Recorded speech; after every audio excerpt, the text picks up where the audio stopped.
It's match day. I'm just finishing off training with the girls team, Hilltop girls team, our big team. But I'm back. I've been away for a little bit. Been ill over the Christmas period. Couldn't really talk about the game, about the 1-1 Forest game. So, you know, couldn't really say much about that, but I was angry. But I'm on Potter. I'm on Potter today. It's Man City versus Chelsea today at the Bridge. I've just seen the lineup. Oh my God. What a stinking lineup this is. I said I wouldn't be surprised if Ziyech comes back into this team and he brings him back into this team. Now, if you look at the lineup, he's playing this 4-2-2-2 system that Tuchel used to play when Sterling and Havertz played up front. This is what it looks like, because I can't see Ziyech playing centre mid. He's dropped Mason Mount, which is criminal for me. I just don't understand how you can drop Mount. He's the only one that gives us the energy to even show for the ball. How are we going to even be on the ball in this game? He's dropped Jorginho. He's playing Zakaria and Kovacic. Where is the ball retention going to be in this team? Where is it? I've yet to see an identity of football and a style of play from Potter yet. And we've had 1 win in 7. 1 win in 7 Premier League games. This is sackable form. It's sackable form. If he goes on this run now, where we play Man City back-to-back, and we play Fulham, and he does not get a win out of these 3, he needs to be gone. He needs to be gone, because this is rubbish. I've been seeing some shit football. He keeps talking about in the press conference, football's about dropping points here and there, or something along them lines. That's a defeatist mentality. I want that Jose Mourinho mentality back. I want him to say, we're not losing. We're coming here to win. We're coming here to take the game to them. We're coming to win. This lineup smells. Ziyech and Pulisic in them right attacking, left attacking midfield positions. I'm not having it. It stinks. I said it I was on Twitter Spaces earlier on. I said I wouldn't be surprised to see Ziyech start, and he is starting. So I don't know. The Man City team looks like as if they're gone with a very attacking front 3. Foden one side, Bernardo Silva the other side, Haaland up top, and they've got Gundogan, Rodri, and Kevin De Bruyne in the middle.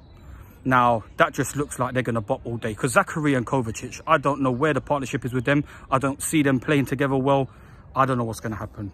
I'm predicting an embarrassing loss today. No chances. I can't see us creating much. I hope I'm wrong, but I'm not there today. I'm going to be watching it on the TV. Just finished training with the girls, so yeah. I'm predicting a 3-0 loss at the Bridge. Potter out. I'll see you after the game. Full time at the Bridge. Let's start off from first minute. Let's start off from the start of the game. First half, I saw the lineup and I said that I weren't really happy with the lineup. I didn't see us attacking well. I was quite right, to be honest. We didn't attack quite well. Didn't really create the open, clear-cut chances. Chukwuemeka came on after an injury to Sterling and Pulisic. We had to deal with a few setbacks, because obviously his game plan was to play with them two. Both of them had to come off. But just lacked chances, just lacked opening, creating chances. We didn't actually play too bad on the ball. Like, I thought we was very good out of the ball. I've got to hand it to Zakaria and Kovacic. Zakaria was probably our man of the match, definitely in that first half and second half.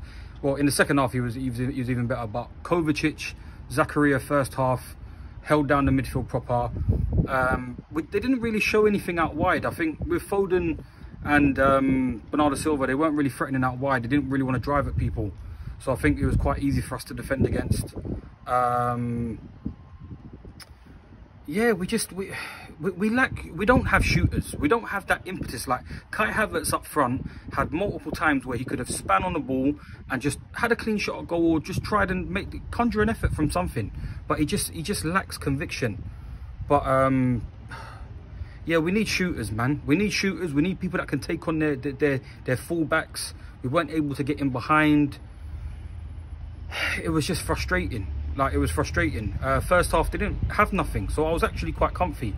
Second half now, this is where Graham Potter, he seems to bottle second halves. Why are you going into such a negative mindset in the second half? We were so positive in the first half when we were getting into transitions. Anytime that Zakaria and Kova was winning the ball in there, when Chukwuemeka came on, they was winning the ball. We looked all right when we were breaking. But then as soon as he took them off, it was, well, not when he took them off, but in the second half, it's like they were off, because we weren't getting on the ball. We weren't trying to like hit them on transitions. We waited until they scored.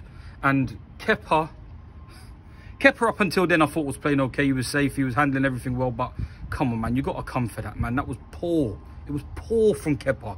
And Cucurella, people I saw on Twitter just at first half, one of our better players. I thought he was smelly. In possession, he was not passing comfortably. He weren't making the correct decisions. He put one into the side netting.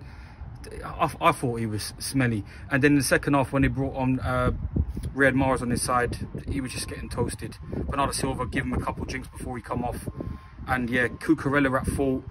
Dave at fault as well for not tracking his man down close enough. It was just poor defending. Just one poor passage of play that put us at 1-0 down. And then we had to chase the game. Like, it took for us to go 1-0 down and then 5 minutes to go, 10 minutes to go to put pressure on again. But look at the subs we had to make. We didn't have many options. Aubameyang, when he came on, was absolutely appalling throughout the most of that game.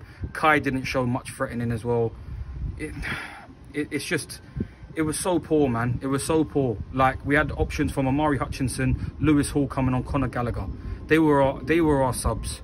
Look at their subs. That's the difference in quality. That's what will win you a title, and that's the difference between winning a league title and not winning a league title. Not even making top 4. That is 1 win in 8 now. 1 win in 8.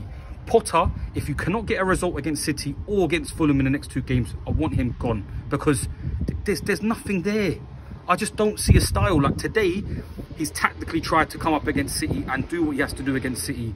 But what happens when we have to have the ball? What happens when we have to attack teams? I don't know if this personnel that we have here is good enough. All these players that we're signing, they're for next year. And Nkunku don't come till next year. All these signings are for next year. Like, we need help right now, because I've already said it. I don't think we make top 4. I think top 4 is out the window now.